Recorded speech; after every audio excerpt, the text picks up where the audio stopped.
Baik, kita mulai. Bismillahirrahmanirrahim. Assalamualaikum warahmatullahi wabarakatuh. Waalaikumsalam. Bertemu kembali di kelas Big Data dan Data Science untuk keuangan. Pada kesempatan di pagi ini kita masuk ke topik pembahasan yaitu mengenai Big Data Analytics using RFM Modeling.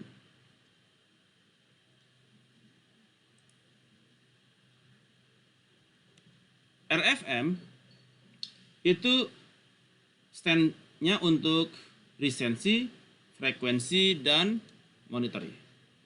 Jadi apa yang dimaksud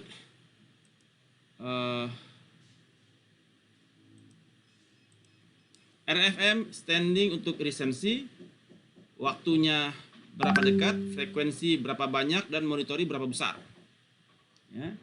Ini merupakan salah satu teknik termudah di dalam melakukan segmentasi. Sering kita gunakan ini untuk kegiatan keuangan, marketing, sumber daya manusia, dan lain sebagainya. Ya. Nah, salah satu contoh penerapan RFM di dalam keuangan adalah misalkan ketika kita melihat setelah kita melakukan clustering model di mana terdapat banyak transaksi keuangan. Ada di sini ada transfer, ada misalkan kalau di bank perbankan ya, ada transfer, ada apa sih transaksi? Transfer, setor, apalagi buka rekening, terus misalkan transfer atau EDC, electronic data untuk pembayaran ya. Ada lagi clearing. Nah, kita misalkan atau produk. Ada juga misalkan dia produk. By produk sudah ada. Ini adalah produk produknya dia adalah EDC. Kemudian produknya dia adalah kartu kredit. Ini adalah tabungan. Ini adalah giro dan lain sebagainya. Oke, ternyata Pak Nono itu dia banyak di tabungan. Oh, ternyata Pak Fauzan dia banyak di giro. Oh, ternyata Pak Marwan dia banyak di kartu kredit. Jadi ada nasabah yang transaksinya tebal di tabungan, dia artinya dia labeling kepada nasabah tabungan. Ada yang duitnya banyak di deposito, labeling oh ini deposan. Nah, setelah kita dapatkan mereka labelnya secara cluster, itu kita bisa melakukan segmentasi yang kedua, yaitu seberapa loyal dia sebagai seorang nasabah deposan, seberapa tidak loyal dia sebagai nasabah deposan. Jadi kita bisa melihat perubahan customer. Jadi secara setiap customer itu berbeda. Setiap customer ada yang ini adalah nasabah deposan. Jadi all customer differ, berbeda. Tetapi all customer juga change secara perilaku keuangan mereka. Oh, kemarin adalah saya nasabah kartu kredit. Apakah sekarang dia misalkan loyal? Tapi kemudian nanti dia bisa saja tidak loyal. Oh, nasabah giro, ya. Oh, berdasarkan transaksi, misalkan transfer. Mana yang dia banyak transfer masuk ke dia, ya. Seberapa loyalitasnya ini kita lihat dari berapa banyak transaksi transfernya dia yang masuk ke kita. Atau eh, eh, eh, eh, dulu dia transfer masuknya banyak, sekarang transfer masuknya sedikit. Oke, ini nasabah ternyata transaksinya banyak yang transfer. Oke, artinya dia nasabah transfer secara clustering. Tetapi customer juga change. Dulu transfer masuk banyak, sekarang transfer masuk tidak ada, kosong. Artinya transfernya udah nggak ke bank dia, udah nggak ke bank Nagari, bisa saja udah ke bank mana lagi, bank lain, bank BCA misalkan. Jadi resensi, frekuensi, dan monitoring bisa dilakukan untuk melihat perubahan pola keuangan nasabah, melihat pola perubahan kepada behavioral finance seseorang. Perilaku keuangannya berubah menggunakan resensi, frekuensi, dan monitoring. Nah, RFM ini menggunakan user activity data. Ya. Jadi dari activity-nya dia, dari sisi transaksinya dia, transaksi keuangannya itu bisa kita analisa. Ini bisa diaplikasikan to activity related data.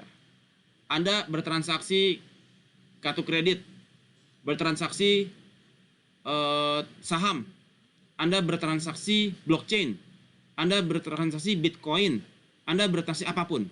Kita bisa melihat bagaimana customer change, bagaimana perilaku keuangannya mereka berubah. Misalkan e-commerce dalam keuangan, ya, transaksinya banyak,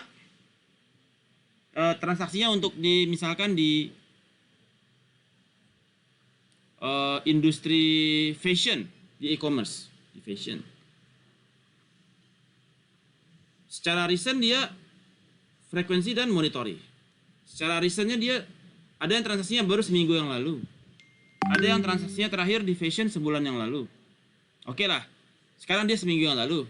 Kemudian frekuensinya dia dalam 1 bulan terakhir besar, banyak lah gitu ya, ada 10 kali transaksi. Resensinya dia baru 3 hari yang lampau. Monitoringnya dia misalkan 100 juta, 100 ribu lah ya. Kemudian periode tahun depan kita cek lagi, ternyata resensinya dia misalkan berubah menjadi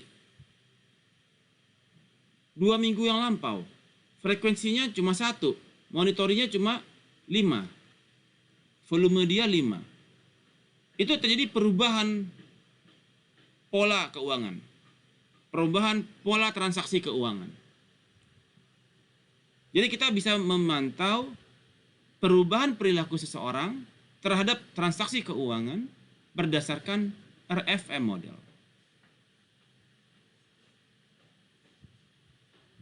Ya. Contoh lain, misalkan kartu kredit.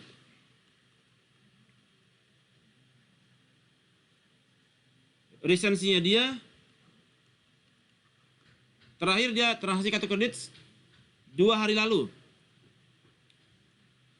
Dalam 6 bulan terakhir dia bertransaksi 25 kali. Bayar air, bayar listrik pun pakai kartu kredit. Jumlah transaksinya dia 6 bulan terakhir 20 juta. Ini di periode pertama kita lihat, 6 bulan terakhir. Kemudian 6 bulan kemudian kita lihat lagi dia periode kedua. Resensinya dia ternyata udah 60 hari yang lalu terakhir dia transaksi. Frekuensinya dia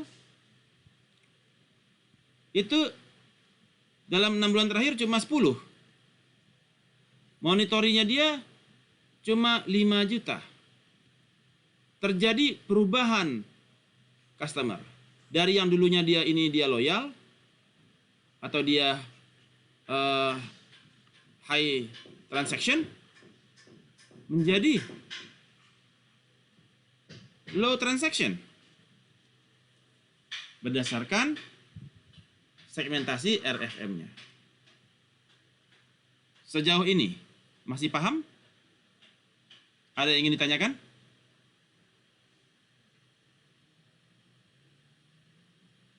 Any questions? Pak, mohon izin Pak. Ya, silakan. Berarti RFM ini untuk mencari perubahan dari aktivitas yang ada ya Pak, maksudnya perubahan dari data-data yang ada ya Pak. Dia bisa untuk melakukan segmentasi kepada nasabah, untuk melihat bagaimana pola transaksi nasabah, dan juga bisa melihat perubahan dari nasabah. Dia bisa melihat perbedaan dari nasabah. Misalkan, oh Pak Arif ini transaksinya tinggi, oh Pak Indra transaksinya rendah. Itu satu, kita bisa melakukan segmentasi kepada nasabah. Yang kedua, dia bisa melihat perubahan nasabah. Periode 6 bulan yang lampau, dia transaksinya tinggi, monitoringnya besar. Sekarang kecil. Ada sesuatu yang terjadi. Artinya dari yang rutinnya dia transaksinya besar, menjadi sekarang hampir tidak ada. Apa kira-kira artinya Pak Arif? Apa yang terjadi dengan nasabah? Apa yang terjadi dengan nasabah? Ada yang bisa menjawab? Kenapa dia transaksinya jadi kecil? Kira-kira aja, tebak buah manggis. Silahkan. Ya, Pak. Apa yang terjadi? Karena COVID mungkin Pak. Bisa, apa lagi? Faktor ekonomi ya Pak. Apa? Faktor ekonomi Pak. Bisa, apa lagi?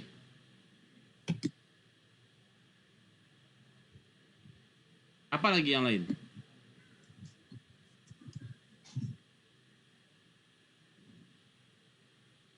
Mungkin bisa jadi benefit yang didapatkan kurang mungkin Pak. Akibatnya apa? Akibatnya kalau benefit dari atau maintain dari bank tersebut kurang, otomatis kan dia mencari yang lebih baik daripada yang itu. Artinya? Makanya transaksinya tuh agak menurun dari biasanya. Mungkin. Jadi transaksinya kemana?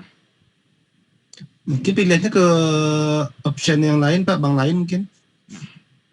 Jadi artinya dia sudah tidak dengan kita ya. Jadi dia sudah dengan bank lain. Jadi secara keuangan itu disebut dia sudah churn. Disebut dengan churn. Jadi terjadi churn di situ, di mana nasabah itu dia pindah ke bank lain. Artinya dia nasabah bagus, transaksinya besar, tapi dia udah pindah ke bank lain. Frekuensinya tinggi, ya. 2 hari terakhir dia transaksi, frekuensinya 25 dalam 6 bulan, total transaksi dia 20 juta. Sekarang udah 60 hari dia tidak ada transaksi dengan kita. Ya, total frekuensi yang dia terjadi dalam 6 bulan terakhir semua 10 saja. Dan total transaksinya volumenya 55 juta. Artinya dia udah pindah ke bank lain. Kartu kredit bank lain yang dia pakai. Artinya ada terjadi perubahan kepada pola transaksi keuangan dari si nasabah. Kebayang Bapak Ibu? Kemana arah pembicaraan saya? Kemana topik pembicaraan di dalam perkuliahan malam siang ini? Kita ingin melihat apa yang menjadi segmentasi dari nasabah, bahwasanya all customer differ, dan bagaimana perubahan transaksi, perubahan pola keuangan dari nasabah. So, di dalam, Pak, izin bertanya satu Pak. Silakan Pak Indra. Apakah dengan RFM ini nanti akan bisa merubah kebijakan dari misalnya suatu perbankan Pak? Ya. Kalau memang dilakukan resensi, prevensi, dan monitoring itu oleh bank, nyatanya kondisinya banyak juga nasabah itu yang pindah, misal dalam meminjam uang, Pak. Setelah melalui beberapa kali angsuran, tentu nasabah lebih cenderung melihat mana bank yang memiliki tingkat bunga yang lebih rendah.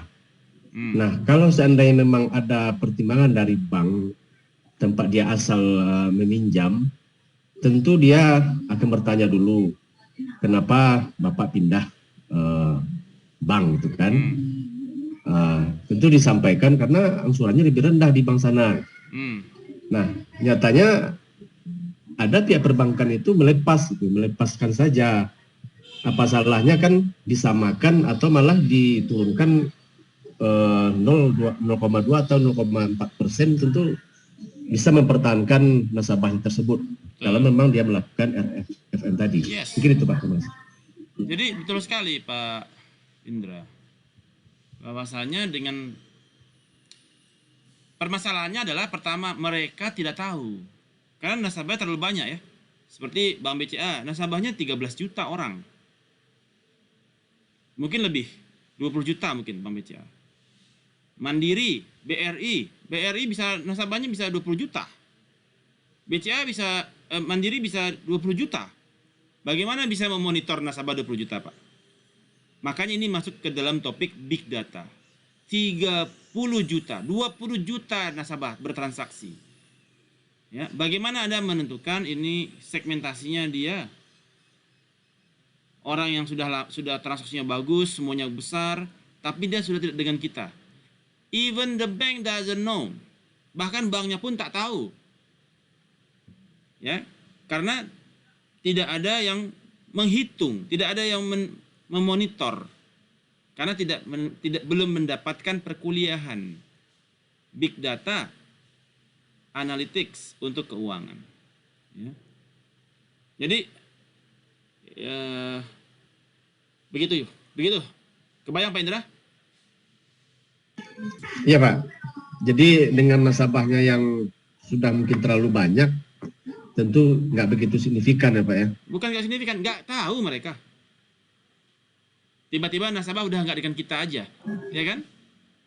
Nggak tahu dia tiba-tiba istrinya sudah sama orang lain selingkuh. Nggak tahu dia, ya. Nggak tahu dia tiba-tiba, ya istrinya sudah sama pejabat berselingkuh, pejabat negara. Kasus yang terbaru kan? Calon presiden, ya, ketahuan berselingkuh sama istri orang. Nah itu nggak tahu, mendadak aja. Jadi customer change. Jadi untuk itu maka kita perlu mengikuti perubahan. Anda nggak tahu tiba-tiba anak Anda sudah jadi apa gitu, ya kan? Artinya secara kita dengan keluarga pun RFM itu juga kita lihat. Terakhir kapan anak kita komunikasi dengan kita? Berapa kali dia komunikasi rata-rata dalam sebulan? Berapa lama waktu yang dia spend dengan kita? Berapa jam waktu dia spend? Artinya RFM-nya bagus. Tiba-tiba resensinya mundur. Terakhir ngobrol sama kita 3 minggu yang lalu. Udah sebulan yang lampau. Ya, frekuensinya semakin turun. Waktu yang kita habiskan dengan dia jamnya berkurang jauh. Terjadi sesuatu perubahan. Kenapa anak kita tidak lagi RFM skornya rendah dibandingkan bulan lalu? Kenapa terakhir kapan istri kita diskusi sama kita? Frekuensinya rata-rata diskusinya berapa lama? Berapa kali dalam sebulan? Berapa waktu yang kita habiskan berdiskusi dengan istri kita? Berapa jam? Wah, biasanya lama tuh kan? Tiba-tiba RFM-nya berkurang. Artinya dia sudah diskusi sama lelaki lain. Sudah berdiskusi sama tukang sayur. Sudah berdiskusi sama Pak Ustadz yang dia tahu. Ya, akhirnya kemudian nanti minta cerai. Kawin dia sama Ustadz itu. Kawin dia sama orang lain. Karena RFM-nya Anda tidak pantau. Tidak terjadi perubahan RFM, tidak Anda lihat. Wah, udah turun nih RFM istri saya nih. Jangan-jangan dia udah ngobrol-ngobrol sama orang lain. Biasanya dia habiskan waktu sama saya ngobrol 20 jam sebulan. Kan 20 hari, artinya setiap hari sejam kan? 20 jam ngobrol. Tiba-tiba kok bulan ini kita hitung, diskusi cuma 3 jam. 17 jamnya dia diskusi sama siapa? Artinya ada laki-laki kedua. Nah, jadi sudah terjadi pola perubahan RFM di dalam keluarga. Dan itu tidak disadari. Dan itu yang sering tidak disadari oleh kita. Bahwasanya nasabah sebelumnya akrab dengan kita. Tiba-tiba dia masih sama kita, tetapi transaksinya udah nggak ada. Udah nggak ada. Ya. Oke. Lebih contoh lebih parahnya lagi. Misalkan, terakhir kapan terjadi hubungan antara suami dan istri? Berapa kali dalam sebulan? Berapa lama dalam sebulan? Tiba-tiba kok jadi turun suaminya? Artinya suaminya berhubungan dengan wanita lain di luar. Jadi si istri juga menghitung RFM suami. Biasa seminggu 2 kali misalkan gitu ya. Tiba-tiba kok jadi sebulan sekali? Sisanya ke siapa nih? Berapa frekuensinya berturun?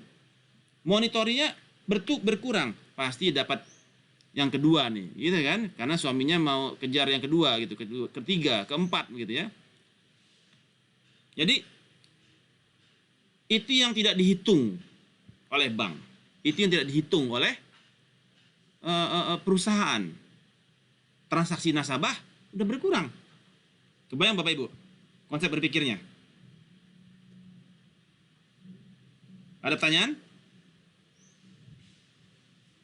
Good. Nah, RFM matrix itu mengukur resensi, frekuensi, dan monetary. Resensi itu adalah freshness of the customer activity. Kapan dia bertransaksi terakhir? Seminggu yang lalu? Atau 3 bulan yang lampau? Oh iya, nyo acok Jawa, tapi kini lain ndak. Oh nyo acok kemari, ya kan? Inyo acok kemari singgah, tapi lah lamu indak. Maka mana yang bagus? Apakah mereka yang recent dengan kita, artinya baru minggu lalu bertransaksi atau baru kemarin bertransaksi, atau yang sudah 3 bulan terakhir bertransaksi? Mana yang lebih bagus?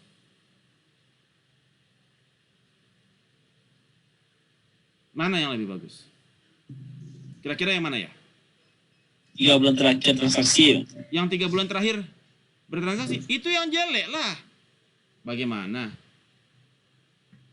Mana yang bagus? Baru berhubungan atau baru diapel sama pacar semalam, atau terakhir diapel sama pacar 3 bulan yang lalu? Mana yang bagus?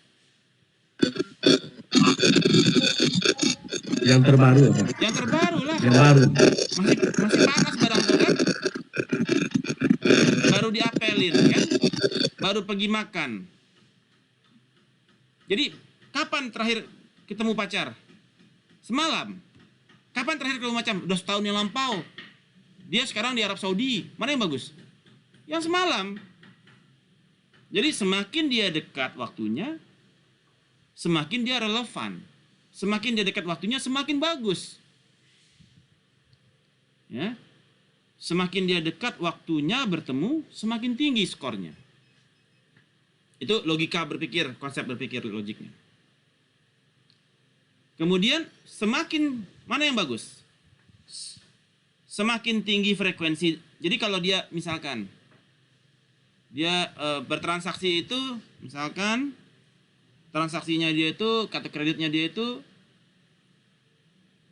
transaksinya sebulan 10 kali dia bertransaksi. Dibandingkan dengan transaksinya 1 kali. Mana yang lebih bagus? Mana yang lebih tinggi skornya? Yang 10 Yang lebih kan? banyak, Pak. Berapa Pak Indra? 10. Ya, oke. Makin tinggi frekuensi transaksi, makin bagus. Makin sedikit frekuensi transaksi, makin tidak bagus. Pak Marwan suaranya kok kresek-kresek? Pak Marwan suaranya kresek-kresek.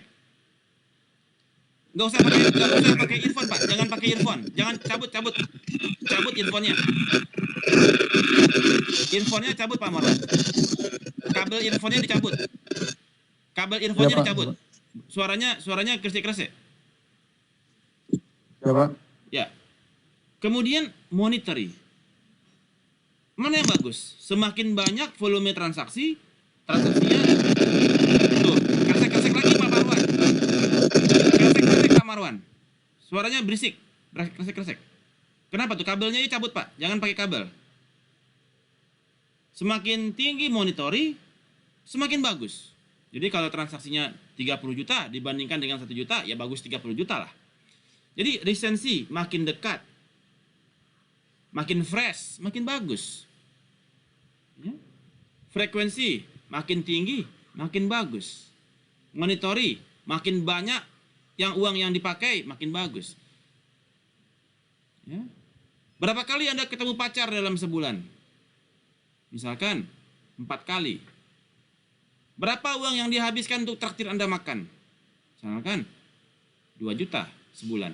Buat traktir makan aja. Sekali makan 500, standar lah ya. Terakhir ketemu kapan? Semalam. Dibandingkan yang terakhir ketemu kapan? 3 bulan lalu. Frekuensinya berapa? 10 kali. Monitorinya berapa? Biasanya dalam sebulan 10 kali dia habiskan duit 10 juta buat traktir kita. Beliin tas, beliin baju. Tapi udah 3 bulan yang lampau. Apa yang terjadi Bapak Ibu? Artinya dia sudah ada cewek lain. Yang mana dia ketemu dan dia spend uangnya dia dengan cewek itu.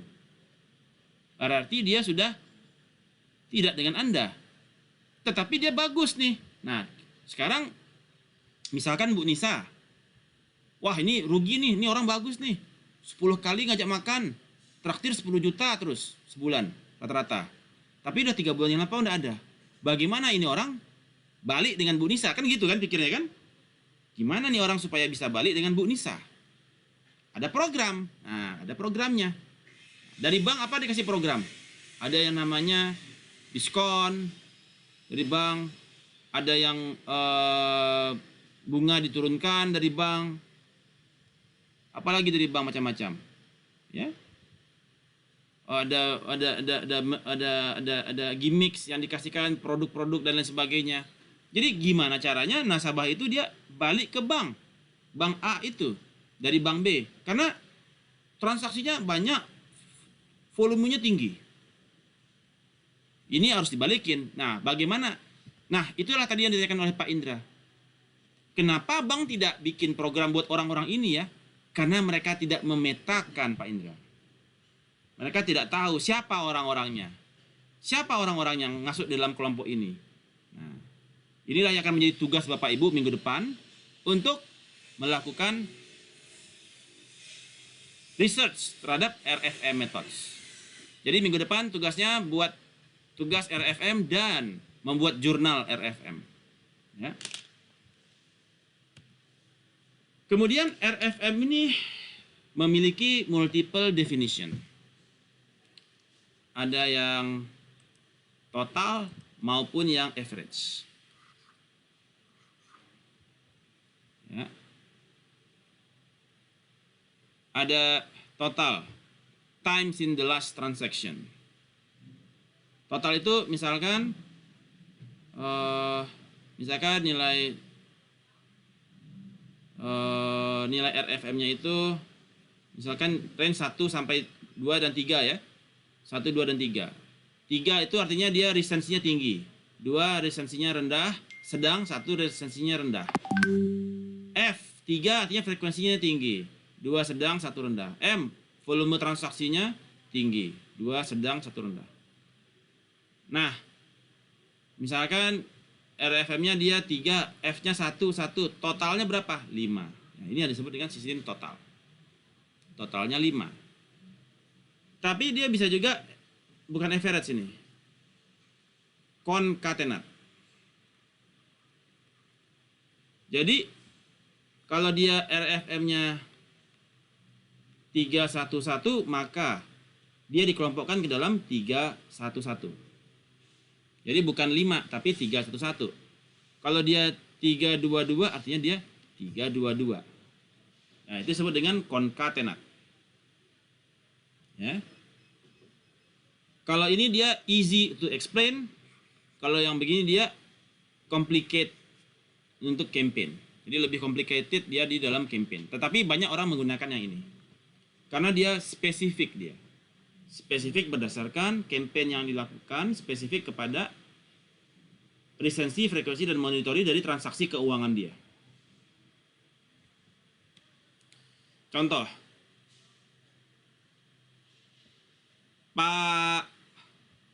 Ahmad. Pak Ahmad.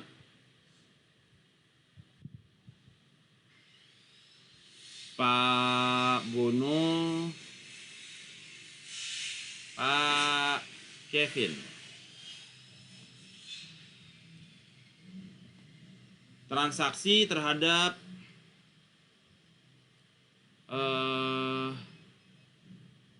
produk transfer. Nah, misalkan di bank ada transfer in, uang masuk, transfer. Transfer in, artinya transfer yang masuk.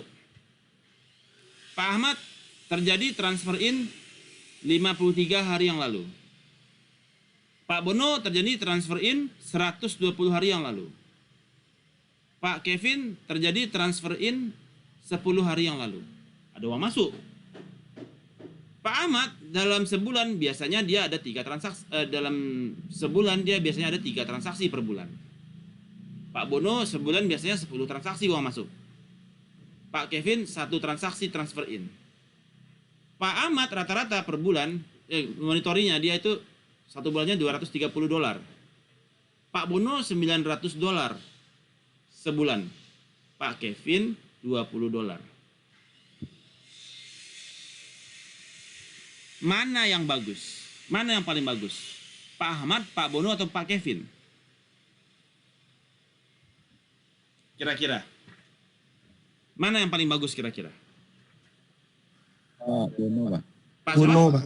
Pak Bono? Bono, Bang. Iya, Pak. Pak Bono yang paling bagus. 1. Ini siapa yang milih nih? Pak Arif. Siapa lagi? Pak Arif doang. Pak Nono pilih yang mana? Bono juga, Pak. Pak Bono. Ini Pak Nono. Yang Pak Indra pilih yang mana?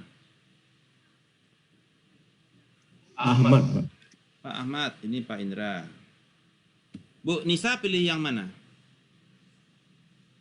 Pak Ahmad, Pak. Bu Nisa. Pak Fauzan pilih yang mana? Kevin, Pak. Pak Fauzan, Kevin. Pak Kevri pilih mana? Bono juga, Pak. Pak Bono. Pak Marwan pilih mana? Pak Marwan? Pak Marwan? Gak ikut kelas. Oke. Kita lihat mana yang paling bagus. Jadi kita bisa membuat distribusi di sini.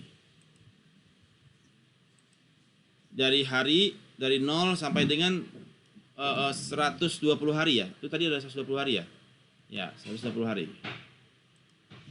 Dari yang terendah sampai yang tertinggi. Kemudian frekuensinya kita lihat dari 3 sampai 10, 1 sampai 10. Ya, sampai 10.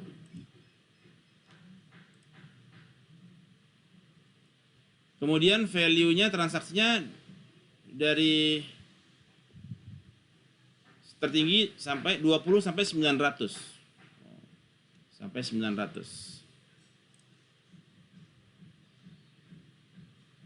Nah, semakin lama, semakin jauh transaksinya dari hari ini, semakin bagus, semakin jelek.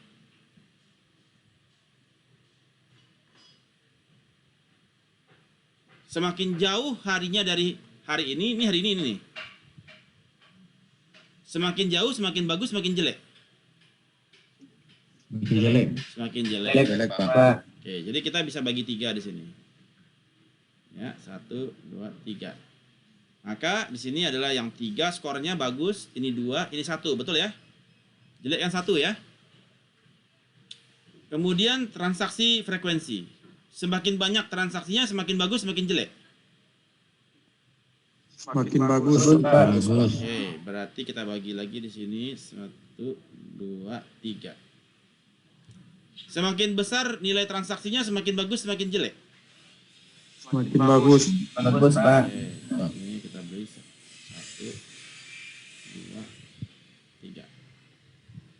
Nah, kita lihat.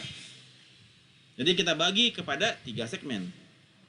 Yaitu segmen 1, 2, 3 yang kalau secara recency makin tinggi dia segmennya semakin bagus. Sorry. Kebalik ini. Semakin dekat dia semakin bagus. Ini 3, ini 2, ini 1. Ya kan? Semakin jauh harinya semakin jelek dong. Semakin tinggi frekuensi makin bagus, betul. Semakin tinggi volume transaksi semakin bagus, betul. Nah, kemudian ini didapatkan dengan melakukan split. Kita split matriksnya menggunakan kuantil. Kuantil itu berdasarkan jumlah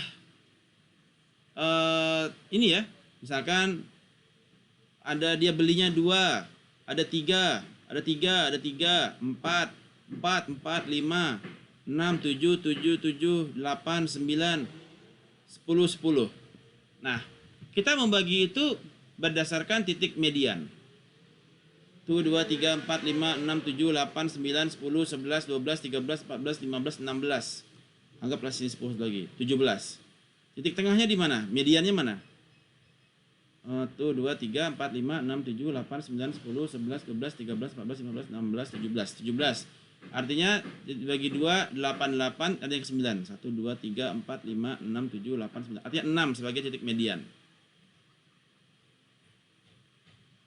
Kemudian dibagi 2 nih. 1, 2, 3, 4, 1, 2, 3, 4. Ini kepada yang the first 25. Ini 55% lagi sisanya.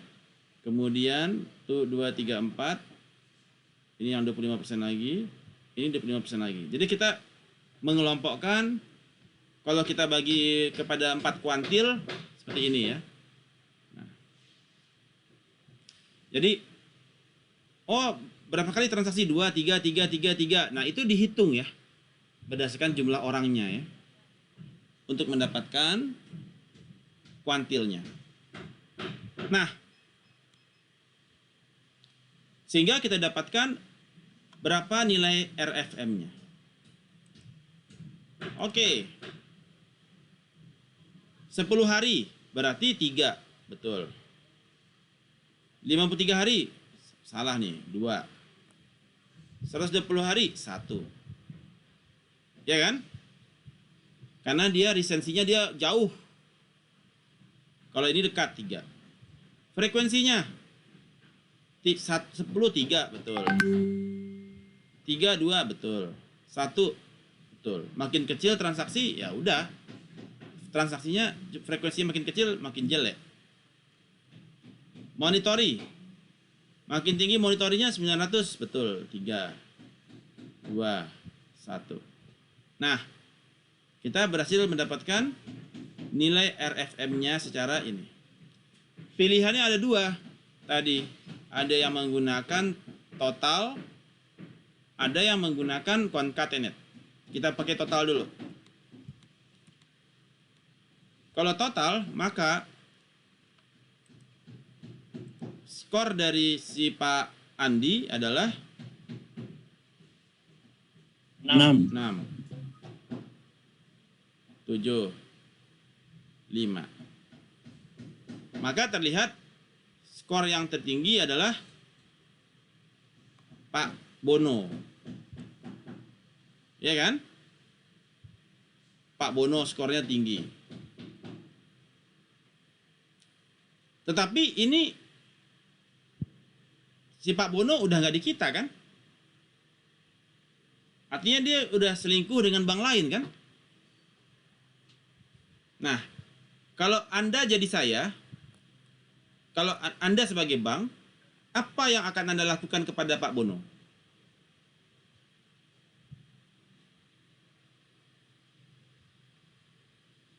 Maintain lagi, Pak. Maintain lagi, panggil lagi kan? Kontak lagi kan? Samperin lagi kan? Wah, ini kok gadang kok. Tapi ndak jawab. Kok rancak aja kok. Tapi nyon lah jurang lain. Bagaimana caranya kita sliding tackle kan? Kan? Bagaimana caranya pacar orang kita sliding tackle? Jadi, karena frekuensinya tinggi, monitornya gadang.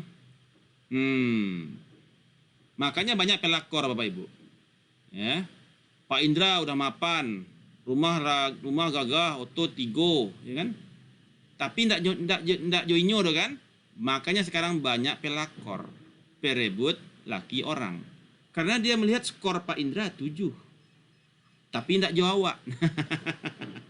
Jadi Pak Indra ini bahaya, di banyak pelakor yang tertarik nih.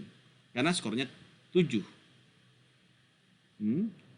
Sehingga apa yang terjadi, banyak kita lihat teman-teman kita jo bininya dicarayannya kawinnya jo orang lain, karena orang lain tuh menghitung RFM kita.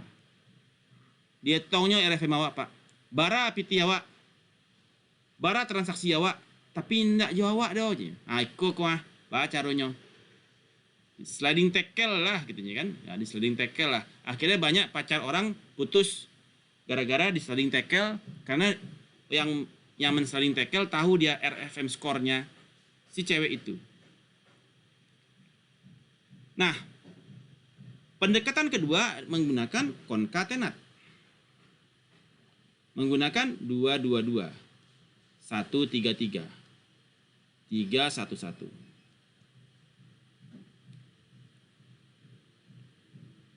Kalau yang buat 311 mau diapain nih kira-kira Pak?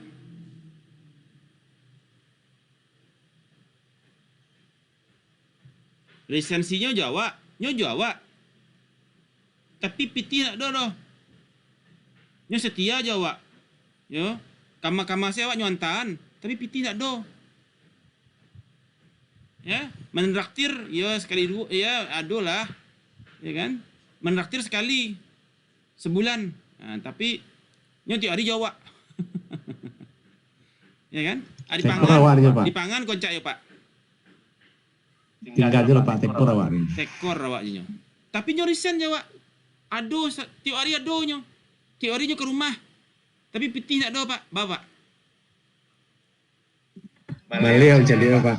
Nah, cak Karena awak kadang awak taruhnya mentraktir lagi sekali. Tuh. Ya kan? Jadi setiap orang memiliki approach yang berbeda-beda kepada nasabah yang RFM-nya pun berbeda skor. Ya. Setiap bank memiliki pendekatan yang berbeda. Yang teori kabang. Untuk sekedar mau aja customer service. Mau olah cewek customer service. Olah jo. Ancak na dinda. Ya kan? Ba kakak ko udah. Tiok sebentar tekan aja dinda se. Tiok hari udah kemari ya. Ya kan? Orang lain silakan Pak ke meja sebelah, ndak ambo menunggu dinda se. Dinda sebentar, dinda. Jadi lapan yang customer service kan? Tiap hari Pak aku ke dua sih taruhnya aja. Tiap hari pokoknya siang kalau ndak sobok paniang gitu. Nyo kena sobok yo dinda aja. Stres kan dinda jadinya kan.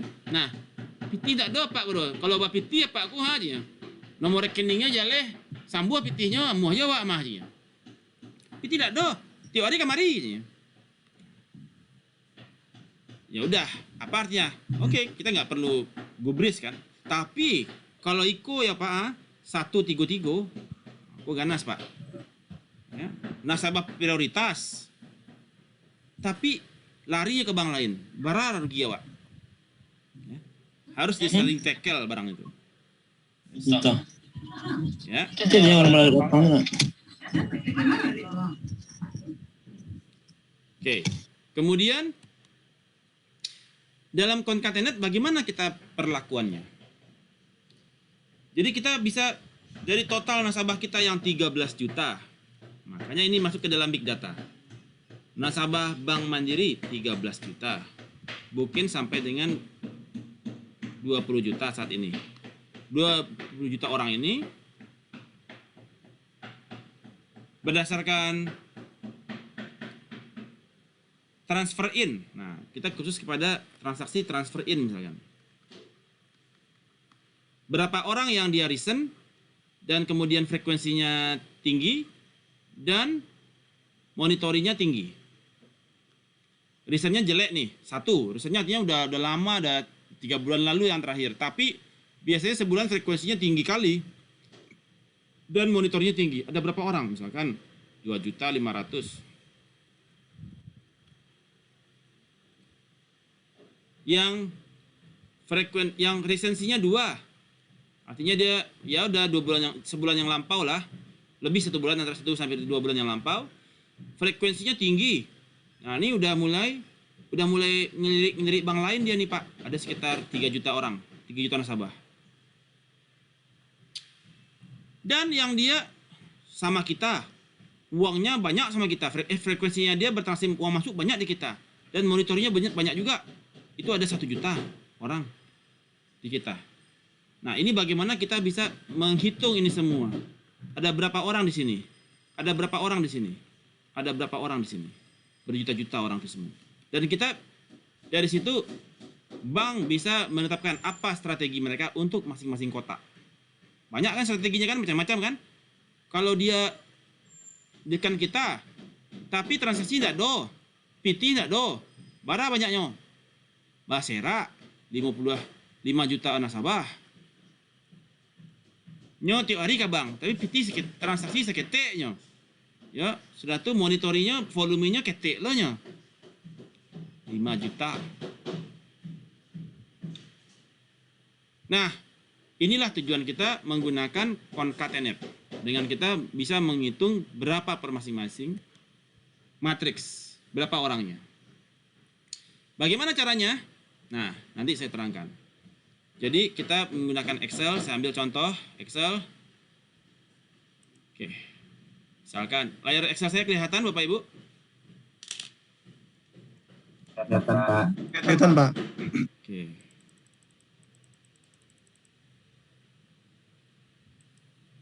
Nah.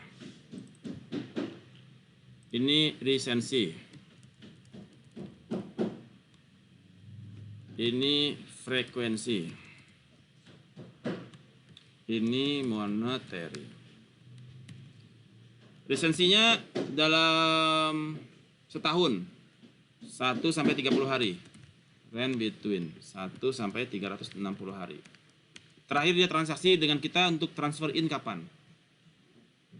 Lalu ini saya insert dulu nomor. Ada berapa nasabah di bank?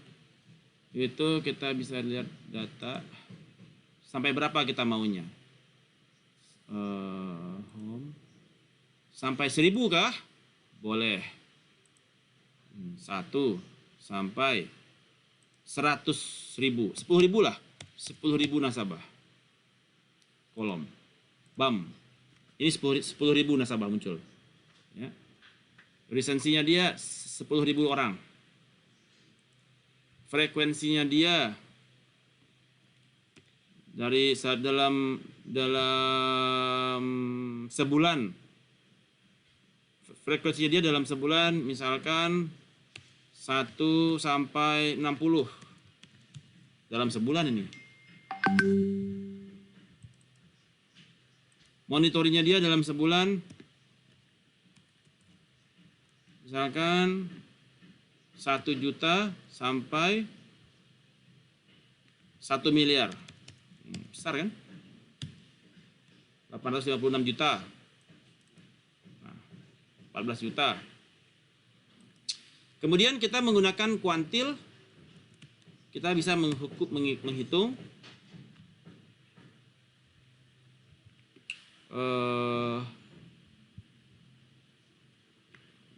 apakah mereka di reason 1 atau 2 atau 3. Kita pakai 3 aja biar sederhana ya. Nggak terlalu banyak. Jadi resensinya dia if ini tadi 1 sampai berapa? 360 ya. Di bawah 30 hari maka dia 1 maka dia di bawah 30 maka 3 ya. If dia ini di bawah 2 200 hari. 130 kan dia 360 ya. 360 hari di bawah 3 bulan itu 90. Maka 2 nilainya 3. Oke, 3. Karena berdasarkan median ya. Frekuensi juga begitu. If frekuensinya itu 1 sampai 60 tadi ya. Kalau dia di bawah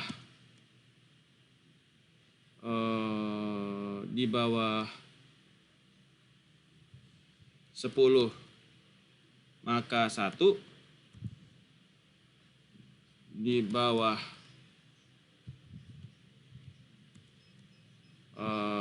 30, di bawah 40 maka 2, maka di atas 64, di bawah 60 sampai 40 maka dia 3.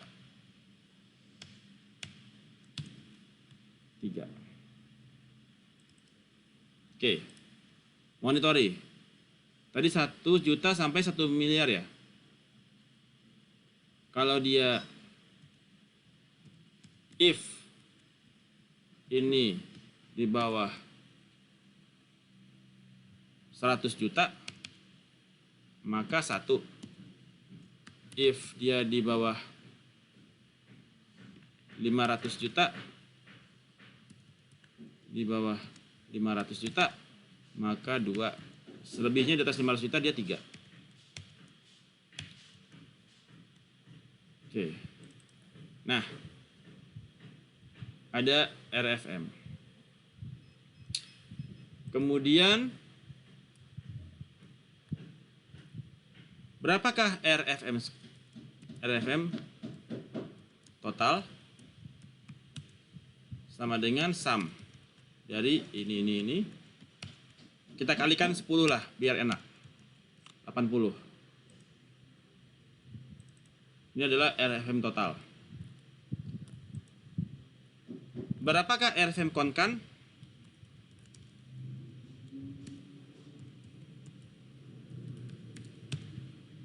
Sama dengan concatenate dari ini dan ini dan ini. Maka kita dapatkan RFM concatenate. Dan ini adalah number value dari ini. Nah, ini ada 10.000 nasabah untuk transaksi transfer in, PT Masuk. Maka kita bisa membuat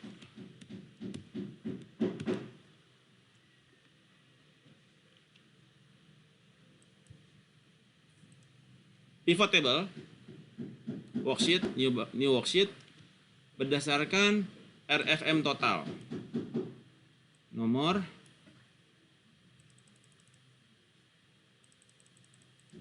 terlihat masih sum, kita harus menggunakan count value-nya, kita gunakan count. 10.000 nasabah. Yang skornya dia 90 artinya bagus, ada 1534. Ini ada 3532. Yang skornya rendah 41. Jadi yang nilainya itu kecil ada sekian. Nah, tapi kita nggak tahu mana yang recent, mana yang nggak recent kan? Pendekatan kedua, jadi dari sini kita bisa membuat apa yang menjadi program. Program dari bank untuk per masing-masing ini. Apa yang akan dilakukan untuk orang-orang ini. Pendekatan kedua bisa menggunakan insert pivot table untuk yang dia menggunakan concatenate.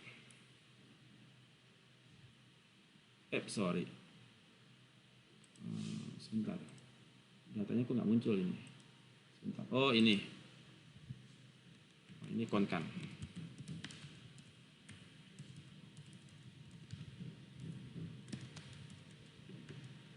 Oke.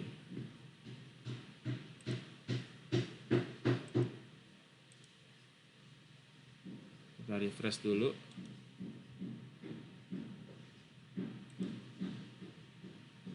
Oke, ulang lagi. Nah, Kita refresh dulu. Insert, pivot, new folder, besar. Nah, kita bisa menggunakan RFMC yang concatenate ini ya. Kita taruh di bawah. Jumlahnya kita taruh di sini. Kita ganti dengan count, artinya jumlah orang. Nah, kita bisa melihat per masing-masing kotak ada berapa orang. Nah, inilah yang masuk ke dalam ini. Berapa orang per masing-masing kotak. Ya. Sehingga kita kemudian bisa mengukur apa program kita per masing-masing matriks tersebut. Oke. Nah, kemudian kita bisa melihat ini artinya yang skornya ini adalah low risk. Artinya dia loyal dengan kita, transaksinya dengan kita, tapi ada yang dia transaksinya gede, ada yang transaksinya kecil, tapi dia loyal. Ada yang dia at risk, ada risiko. Bahasanya ini ada risiko dia turun nih ke tempat lain. Dan ini adalah yang sudah tidak sama kita. Udah nggak sama kita, kita bisa pilih siapa orang-orang yang resensinya tinggi, monitornya tinggi. Kita sliding tackle dia. Sehingga kita menjadi pelakor-pelakor untuk nasabah-nasabah yang sudah direbut oleh bank lain. Kita minta mereka balik dong, Mas, balik dong Kak, balik dong Kak Uni gitu ya. Balik dong ke kita. Nah, bagaimana Anda mengidentifikasi mereka-mereka itu, kemudian Anda jangan sembarangan ngajak kan. Kalau ndak tagih bana, ndak boneh bana, mangga kawajak. Mangga kawak sliding tackle. Nah, kenapa kita menggunakan, tapi kan ada keterbatasan di dalam Excel. Di sini kita menggunakan Excel, datanya cuma maksimal ya 10.000. Tapi kalau nasabah BCA 13 juta, Mandiri 20 juta, Excel nggak sanggup Bapak Ibu. Dia akan stop di row keberapa gitu ya. Maka kita perlu Clementine atau SPSS dan lain sebagainya. Jadi kita bisa menggunakan data tadi, kita copy dulu data tadi. Ini ya, oke, ini copy. Ya, kemudian kita bikin data baru. Kemudian kita bisa menghitung RFM-nya. Jadi kita tarik datanya, kemudian kita copy filenya, kemudian kita lihat seperti apa bentuk datanya. Oke, sudah ada resensi, frekuensi, R-score, F-score, M-score, dan RFM score ya. Kemudian kita lihat datanya, kita tentukan range semua kan. Range, dan ini adalah nomor rekening dia. Kemudian kita filter berdasarkan resensi, frekuensi, monitori. Dari resensi, frekuensi, monitori kita sudah dapetin tadi ya. Ada yang 300 hari, 360 hari, frekuensinya berapa hari gitu ya. Kemudian dengan sini RFM kita bisa setting dari resensi, frekuensi, dan monitori. Kita bisa membuat berapa bins, 1 sampai 3 atau 1 sampai 4. Ya kan, frekuensi sampai 4 lah. Kita bikin ini sampai 4. Ya. Oh, 3 lah. Karena dia kan sifatnya dikali dan resensi itu bobotnya 100, frekuensi bobotnya 10, dan monitori bobotnya 1. Karena kalau dia 333 menjadi 333. Ya. Untuk kita membangun resensinya. Untuk membangun concatenate-nya ya, concatenate-nya. Kemudian baru kita execute. Kita lihat. Ini adalah RFM score-nya dia. 211, 212, segala macam. Ya. Jadi kita dapat menentukan berapakah recency score, frekuensi score, monitor score. Konsepnya sama seperti yang tadi di Excel ya. Dan kemudian kita bisa taruh di output, kita edit kepada kita mau kirim ke data yang mana. Kita bisa send ke data tersebut, kemudian kita baca. Bacanya nanti juga kembali seperti Excel tadi, berupanya output begini ya. Nah, nanti berupa output seperti ini, sheet 1. Mana tadi? Ini sheet 2, sheet 4 kah? Sheet 5 kah outputnya? Sheet 2. Nah, output, nah ini outputnya. Jadi nanti kita bisa baca frekuensi monitornya, kita dapat skornya per masing-masing itu, dan berapa RFM skornya dia. Dan nanti ketika itu kita bisa lagi menggunakan, karena datanya kan 10 juta ya. Nah ini kita bisa insert pivot table, kemudian oke, kita bisa masukkan RFM score, dan inilah lisensi. Kemudian ini kita taruhnya ini sebagai count. 100. Tadi contohnya yang sebelumnya ya. Jadi kita bisa melihat berapa per masing-masing kota itu, berapa populasinya per masing-masing kota ini. Dan itu bisa kita lihat apakah dia, itu menunjukkan artinya ini dia aktif. Kalau ini sudah mulai at risk, karena dia ada kemungkinan dia meluncur ke menjadi churn. Artinya dia sudah tidak dengan kita, sudah diambil alih oleh orang lain. Jangan dipikir walaupun dia istri kita dia tidak akan selingkuh ya. Bisa saja. Buktinya kasus yang terbaru itu. Calon presiden selingkuh dengan bini orang. Ya. Udah pernah tahu belum? Beritanya di koran kemarin. Ketua partai berselingkuh dengan bini orang. Udah tahu belum? Belum tahu ya? Aduh. Baca dong di Google. Calon presiden ketua partai ya berselingkuh sama bini orang. Lagi kasus sekarang tuh. Dituntut sama suami dari yang diselingkuhi. Ya. Jadi agak ngeri juga sekarang. Nah, itulah bukti churn. Dia bisa saja berselingkuh dengan bank lain, berselingkuh dengan orang lain. Ada at risk. Jadi kalau Anda melihat sudah ada RFM-nya turun, itu sudah mulai beresiko.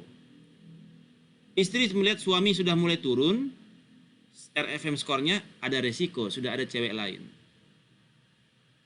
Jadi hati-hati buat pasangan. Ya, kontrol RFM skornya dia. Selalu Anda hitung berapa reason dia minta diantan. Akhirnya minta diantan lah aduh yang mantan lagi. Ya. Hati-hati, baru pacar apalagi kan? Biasanya tiap sebentar telepon minta diantar, minta japui. Kini nyan yang sih. Nggak ada minta japui. Terakhir minta diantar sebulan yang lampau. Artinya lado yang lain mantannya di motor. Artinya sudah tidak dengan kita. Sudah ada dengan yang lain yang pergi mengantarkan dia. Kebayang Bapak Ibu? Ada pertanyaan? Tidak ada?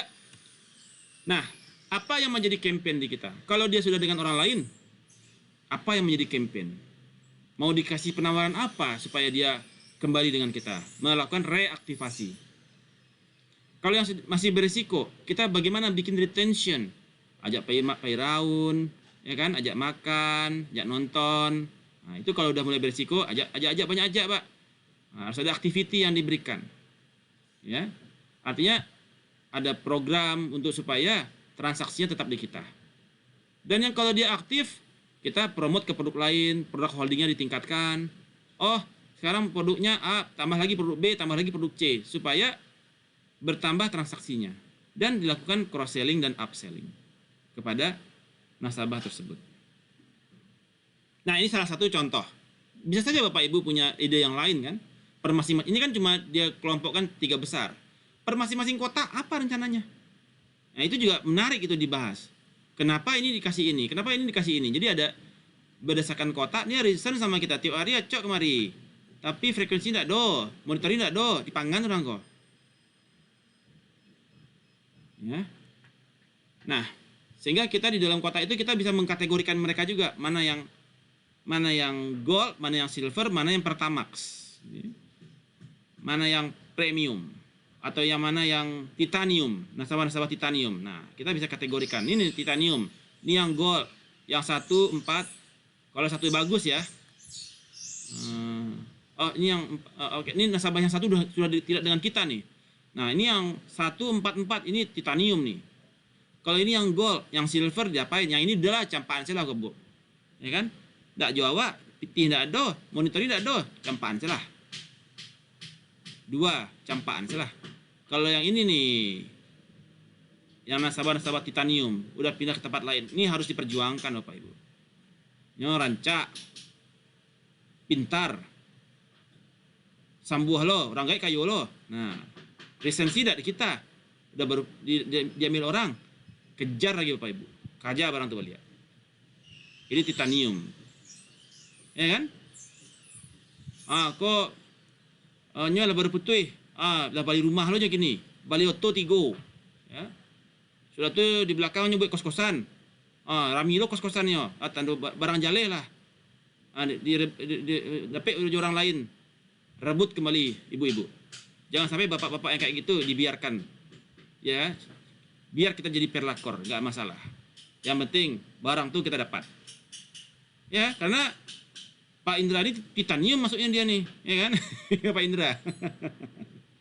Pak Indra masuk titanium, ya. Rumah lah balengge, kan? Oto sambuah, kabun di belakang, aduh, kos-kosan sambuah lo, bisnis lancar. Nah, kalau model gini pelakor sambuh nih Bapak Ibu, bakaka kok, ya kan? Tinggal sering tekel sedikit, pay raun sedikit, dah, aman. Ya.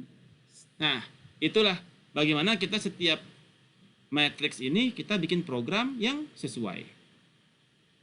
Dan ini masuk ke dalam keuangan, di mana bagaimana kita meningkatkan income perusahaan, bagaimana kita meningkatkan income bank. Karena kalau kita nggak maintain, uang hilang nih Pan, piti hilang Bapak Ibu, ya kan? Piti hilang. Bagaimana kita meningkatkan sales growth-nya bank, bagaimana kita meningkatkan fee based income-nya bank, bagaimana kita meningkatkan pendapatan bank. Itu yang menjadi concern. Nah, bagaimana kita bisa mengetahui pola perubahan customer? Bagaimana kita mengetahui perubahan change? Kita melakukan ini secara periodik. Periodik pertama dan periodik kedua. Periodik pertama kita lakukan, dia misalkan di 311. Periodik kedua, kita bikin program, kita jalankan, kita tes, kemudian apakah dia meningkat menjadi, misalkan dia dari, misalkan dia dari 311, naik menjadi 333. Dia move. Setelah kita bikin program, dia bergerak dari sini ke sini. Bisa saja. Dari sini dia bergerak ke sini. Bisa saja. Dari sini dia bergerak ke sini. Bisa saja. Atau dari sini dia bergerak ke sini. Bisa. Dari sini bergerak ke sini. Bisa. Perubahan inilah yang kita lihat. Dan ini yang harus dipantau. Berapa orang? Mereka berubah dari mana ke mana? Kita lihat. Itu merupakan hasil dari program yang kita lakukan. Araso. Kapis? Kapis? Araso? Ada yang ingin ditanyakan? Kok pada diam semua? Kurang mengerti kah? Pak Indra, kebayang nggak? Bayang Pak. Ya, silakan Pak Marwan.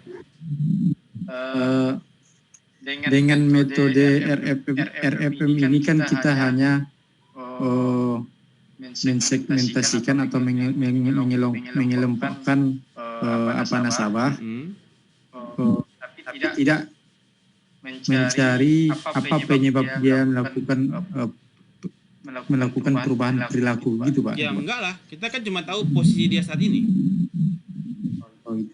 Kemudian kita ingin merubah perilakunya dia. Kita ingin merubah perilakunya, sehingga apa yang kita lakukan? Campaign. Apa yang kita bikin program? Dan kita melihat setelah kita lakukan program itu ada perubahan tidak? Apakah retensinya meningkat? Ataukah retensinya tetap tambah turun? Atau apakah transaksinya meningkat atau volumenya meningkat? Jadi kita bisa melihat perubahan dari nasabah. Kebayang? Ya Pak, selalu Pak. Oke. Jadi dari sana kita bisa melihat perubahan dari nasabah. Oke. Jadi tugas Bapak minggu depan adalah melihat apa yang menjadi perubahan, membuat RFM model, kemudian sebentar.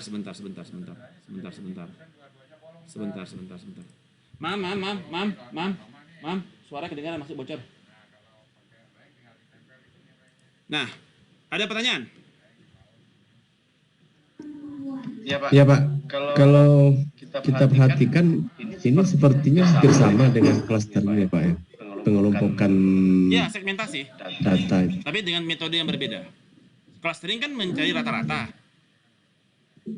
Ya. Nah, kalau ini kita berdasarkan recensinya, frekuensinya, dan monitornya.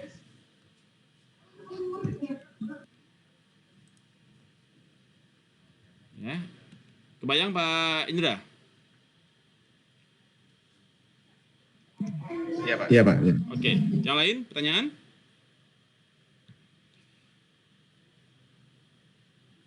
Izin Pak. Ya. Berarti untuk pengolahannya itu SPSS masih tercover kan Pak? Masih. SPSS tercover, Excel juga bisa. Kalau untuk tugas minggu depan itu datanya dari mana Pak? Kan tidak mesti data transaksi di bank. Bisa saja data kalau yang di bank bisa di bank. Kan dia bisa melihat data transaksi di Indomaret misalkan.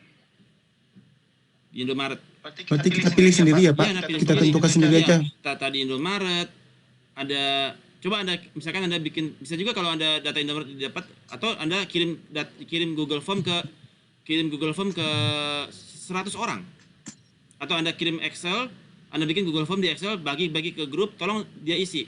Berapa Anda berapa transaksi terakhir ke Indomaret A atau Indomaret B misalkan. Kemudian Alfamaret, Alfamidi atau toko apalah gitu ya, yang terkenal, atau Niagara lah gitu ya. Kemudian kapan terakhir Anda ke Niagara? Kemudian berapa frekuensinya Anda dalam sebulan ke Niagara?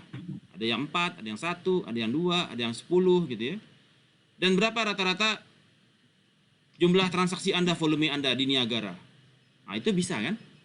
Anda mengukur mana yang dia resensinya RFM skornya tinggi, mana yang RFM skornya rendah kan ke Niagara. Apa campaign Anda untuk mereka, untuk program Anda untuk meningkatkan yang ternyata yang dari Niagara udah pindah ke yang di Garagi itu apa namanya, hoki. Nah, ternyata udah pindah ke hoki, transaksinya udah berkurang dari Niagara. Dia rata-rata sekarang ke hoki. Kebayang Bapak Ibu? Untuk prodenya berarti sebulan ya Pak? Secara resensi bisa dalam setahun, dalam sebulan, dalam terserah Anda. 3 bulan boleh, sebulan boleh, 6 bulan boleh, terserah. Jadi kan dijelaskan di dalam laporan jurnalnya kan, ini adalah periode 3 bulan, periode 6 bulan. Atau bisa juga Bapak Ibu melihat nggak mesti ke Niagara, ada yang mau analisa hoki juga bisa. Atau ke bank. Terakhir, kapan Anda ke bank? Kapan Anda bertransaksi buat deposito di bank? Oh, terakhir buat deposito udah 3 bulan yang lalu. Berapa kali Anda bikin deposito ke bank? Sekali sebulan. Berapa rata-rata Anda bikin deposito? 100 juta. Ada yang udah setahun yang lalu ke bank A, misalkan bank syariah misalkan gitu ya. Udah setahun yang lalu bisa bikin deposito di bank syariah.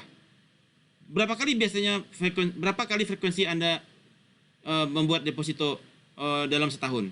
Misalkan dibuat 6 kali, 7 kali, 8 kali setahun gitu ya. Terus berapa nilai biliet Anda rata-rata? 100 juta.